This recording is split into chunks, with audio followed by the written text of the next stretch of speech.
sannan damo ya yi shaidar ka bayan an cire masa kai.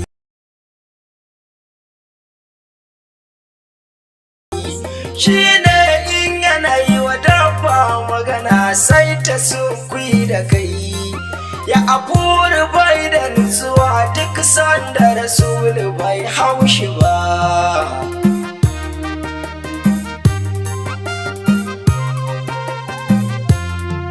Shi ne annabin da har tsuntsaye ke kulawa da shi, ku duba kuciya ta kwai don tara masu gaba da shi. Kowace dabba tana tara annabi da abin da take da shi, shi ma an kabutiyar hidima ba zan ki faɗe shi ba.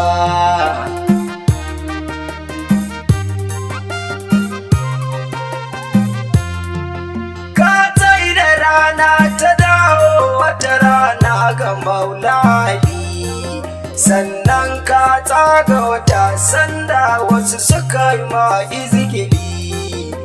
Ku tattire ya yi kukan rashin ka kaji mai hankali, saboda an daina ɗora masa sanya kafar shugaba.